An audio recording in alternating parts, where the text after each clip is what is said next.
Okay, so this is a bit of a training on my thoughts on setting up a refinance. So we're just double checking some work on a file for Carmichael. This also will be good for you if you're wanting to get more familiar with escrow corrections. Good example how to do that. What I'm going to do is go to the old file. This would just be how I would set up. So I think probably the way you set up, Marcel, is good. But in terms of selling it, I find people have a hard time going through lots of information all at once. I like to kind of put it in bite-sized chunks. So, like, for example, this quote is good, okay? But if it was me quoting it and I saw that there was a big escrow increase, what I would do is put current, which is kind of your original. Say, hey, here's where you originally were at, okay? Then property tax increase, okay? Then I would say refinance. Then I would do refinance escrow rolled in to fix the correction. And like you kind of walk them through it. And you're like, hey, like here's where your payment was at when we closed, okay? Your payment went up, not because your interest rate went up or anything like that. It's just simply, the taxes went up, right? And then a lot of times what I'll do is on the computer screen share, walk them through like, hey, here's the escrow account, right? Let's take a look here. If we go back to assumptions, current mortgage. You single premium with them the first time?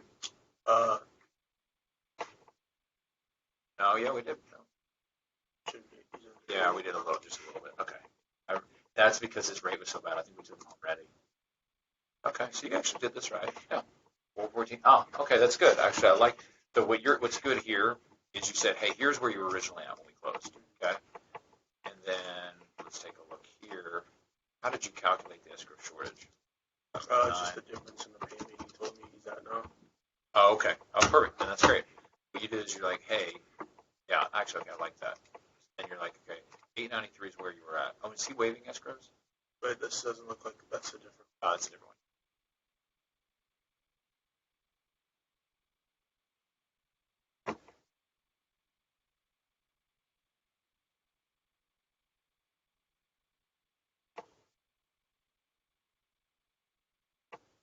So,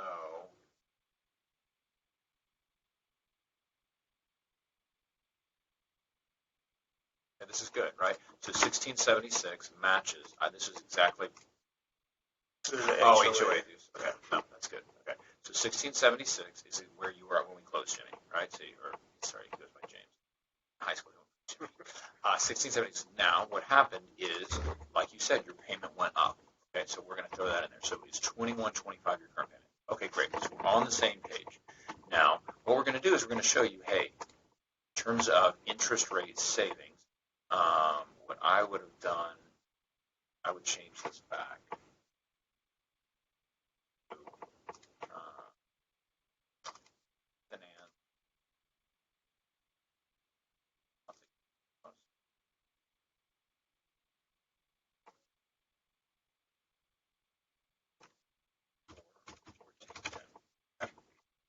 This is the way I would sell it. Okay, and I'd be like, okay, so if we look at your current and then the value of a refinance, okay, first thing you're going to get value out of is the interest rate savings. We're dropping your rate by almost a full percent, really a percent.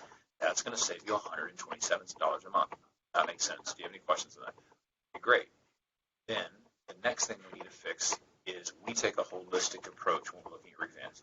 A lot of lenders are just going to look at interest rate and closing costs, which is important, right? So that's fine. And we can do that right here, as we can see that the interest rate savings is $136.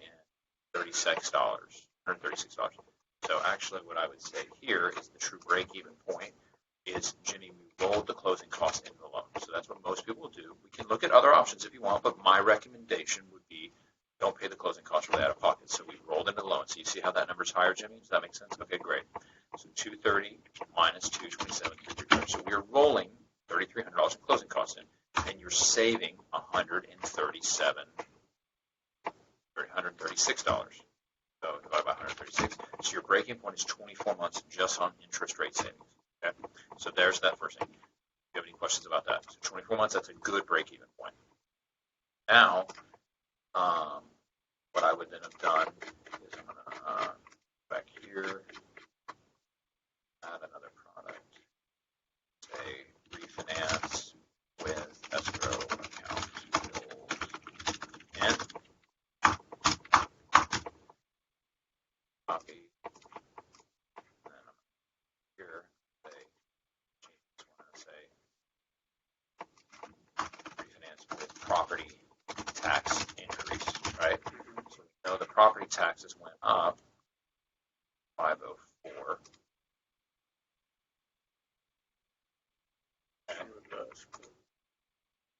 got that rolled in 504, right? And it's already rolled in 4 months, and you checked that, right? Yep.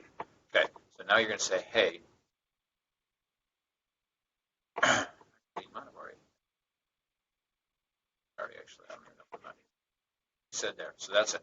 Now the other benefit of this is we got to correct this escrow account shortage. Okay, what we're going to do is this 448 we can remove by basically rolling $3,100 into the account to kind of correct your escrow account, and then we're also going to set up your new payment at 504. We're also going to help you file the homestead exemption. Actually.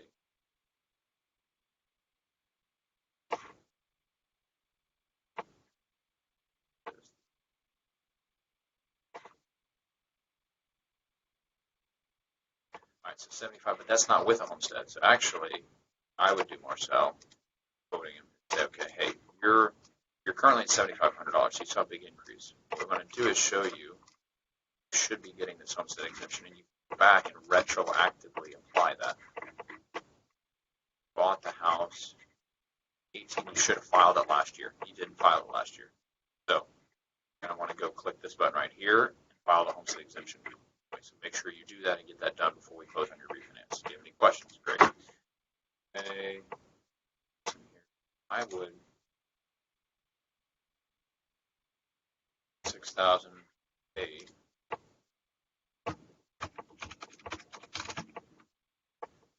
$504. Probably what I would. Oh, you've already done it. Okay, perfect. Yeah, you already did it. Okay, you're a step ahead of me. All right. Then probably what I would do is say, hey, here's where your payment really should be. So the good news is, even with the property taxes increase, the refinance is going to benefit you because you're going to knock off 1%, and we can put your payment back in line with that. Okay. This 448, probably want to roll that in as well. Right now, this is just getting your escrow account corrected, but how many more months do you have to pay on the escrow shortage? How many months have you paid? Send us any information you have on that. So like, for example, Chris Sundin, if you want to go back and look at that, I think what I did on that one is I calculated basically he had about $3,000 left in his escrow shortage. So I said we can, because when we get the payoff statement, it's going to come in kind of negative to a degree, so then we probably may need to eventually roll that in as well. Like if there's a little bit of an escrow shortage, because this is going to set up the escrow account, should pretty much correct it, but I may probably make at least a comment about that, like, hey, this is a pretty big escrow shortage, $448 a month. Like that's almost like the same amount is like what you're paying in tax. You were paying in tax at the beginning.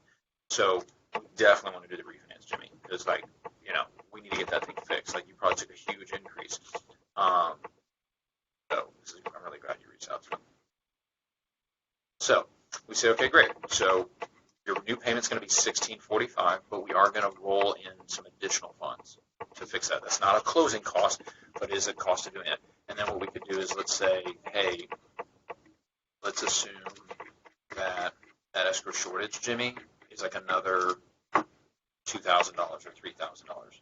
I might go ahead and model that out for him. Escrow correction and say, hey, looks to me like you probably have about $2,000 left to still pay on that.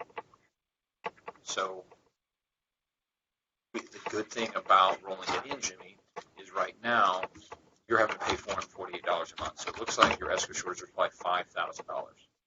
Okay, you've already been paying some of that back, but if you would like come back to us originally and refinance it, we could always take that $5,376 and instead of paying it out over 12 months, what you're doing right now, we can add it to your loan, and it would have only increased your payment $14. So yes, your payment's going up to fix it, but you should also be able to get some of that money back from the county because you can do it retroactively. So that's the value I offer to you as my loan officer. Jackson are going to help you get that corrected. So Jackson's aware of this. Jackson's here to help you. He wanted me to make sure that you mentioned that we can help you go back and get some of that money. So if we were to like roll in that escrow correction, this shows you a little bit more of what it would look like. It basically costs you about $9 to get yourself out of that escrow shortage. That's a way better deal, right, Jimmy? Does that make sense? So now I've shown you, hey, what your interest rate is and our break-even point is there. But like, look at it this way, Jimmy. Like by doing the escrow correction, the break-even point's even quicker because 235, or let's say this 233,841 minus 227,334 divided by the savings we're going to give you, it's like 13 months. So I think that's the reason why this makes even more sense, is because we're going to refinance not just better interest rate, we're going to fix the property tax, and that's going to accelerate your break-even point because you're going to experience a quicker benefit than a person that did not have an escrow shortage. Does that make sense? Okay, great. Awesome. Are we ready to lock in? Do you want to go ahead and get this going? My recommendation would be is to go ahead and get everything going today if I can get your commitment, and probably look to have you close around the first week of April or so, and you would just bring your first payment to closing. Does that make sense? Are you ready before? Okay. So we'll go ahead and stop that.